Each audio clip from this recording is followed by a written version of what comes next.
يا وسام يا وسام، هاتريك تاريخي في المونديال، أقل ما يليق بالرقم 9. وسام أبو علي في الأهلي ما تقولش يا سلام، في الأهلي بتقول يا وسام. قصة لاعب بدأ من شوارع الدنمارك وانتهى به المطاف في قلب القاهرة، نجم يسطع فوق أرض التتش ومقاتل لا يعرف الهزيمة في ملعب السلام.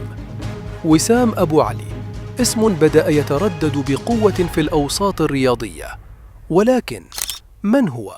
وكيف استطاع أن يحجز مكانه في التشكيلة الأساسية للنادي الأهلي في فترة قصيرة؟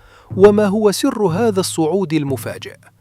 تابعوا معنا هذه القصة الملهمة، فهي ليست مجرد مسيرة كروية، بل رحلة نضال وإصرار وإرادة لا تلين.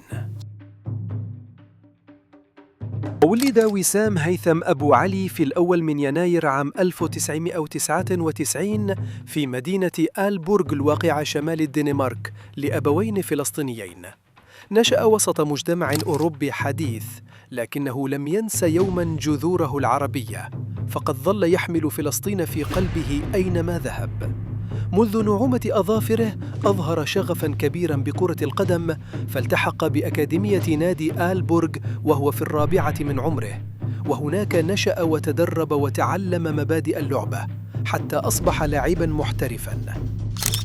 في 15 من مارس عام 2018 شارك وسام في أول مباراة رسمية له مع الفريق الأول لنادي آلبورغ، وبعدها بشهر تقريبا، وتحديدا في 22 من أبريل، سجل أول أهدافه في الدوري الدنماركي في شباك نادي ميتلاند. أداء وسام لفت الأنظار سريعا، وبات اسمه متداولا بين المتابعين كأحد المواهب الصاعدة بقوة.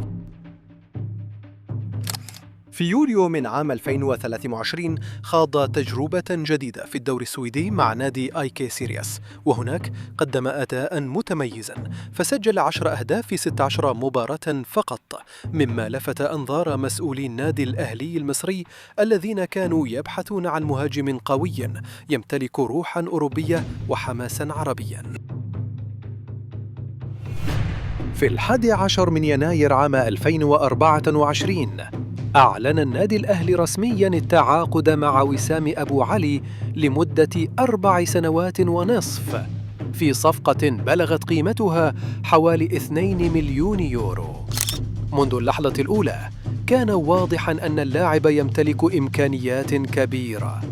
أول مشاركة له كانت يوم 23 فبراير في مواجهة ميدياما الغاني بدور أبطال إفريقيا، ثم سجل ثنائية رائعة أمام بلدية المحلة في أولى مبارياته المحلية ليعلن عن نفسه بقوة داخل أسوار القلعة الحمراء.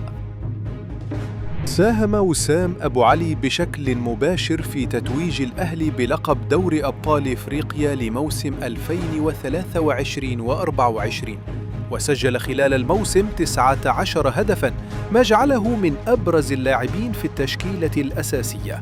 في الموسم التالي 2024-2025 واصل تألقه وسجل أهدافاً حاسمة، لكن اللحظة التي لا تنسى كانت في كأس العالم للأندية عام 2025 حين واجه الأهلي نادي بورتو البرتغالي، وتمكن وسام من تسجيل 3 أهداف هاتريك مثالي، هدف بالرأس وآخر بالقدم اليمنى والثالث باليسرى، في مباراة انتهت بالتعادل 4-4، ليدخل التاريخ كأول لاعب آسيوي يحقق هذا الإنجاز في البطولة منذ أيام الأسطورة بيليه عام 1902. أداؤه المذهل جعل إدارة الأهلي تقرر تعديل عقده يوم 29 يونيو 2025 وضمه إلى الفئة الأولى ليحصل على راتب سنوي يتجاوز $1,000,000. في الوقت نفسه انهالت عليه العروض من أندية كبرى في أوروبا وآسيا وأمريكا، أبرزها فرايبورغ الألماني ونادي النيوم السعودي وأندية من الدوري القطري والأمريكي، إلا أن الأهلي أصر على الاحتفاظ به، مؤمناً بأنه مشروع نجم عالمي. عدلي القيعي أحد رموز النادي وصفه بأنه لاعب لا يعوض، وقدر قيمته السوقية بين 15 و20 مليون دولار. وعلى الصعيد الدولي، ورغم تمثيله لمنتخبات الدنمارك تحت 18 و19 و20 عاماً، إلا أن وسام اختار قلبه وقرر تمثيل منتخب فلسطين، وشارك معهم في عدة مباريات رسمية وسجل أهدافاً مؤثرة ليؤكد انتماءه الحقيقي لأرضه وشعبه. وسام أبو علي ليس مجرد لاعب كرة قدم، بل هو قصة كفاح حقيقية. شاب تحدى المرض وصمد في وجه الظروف، وكتب اسمه بحروف من ذهب في سجل الكرة العربية. اليوم هو أحد أهم لاعبين نادي الأهلي، وجماهير القلعة الحمراء ترى فيه نجم المستقبل وامتداداً لأساطير المهاجمين الذين مروا على النادي عبر تاريخه. والسؤال الأهم الآن: هل يستمر وسام أبو علي في التألق بقميص الأهلي لسنوات قادمة، أم نشاهده قريباً يحلق في سماء الدوريات الأوروبية الكبرى؟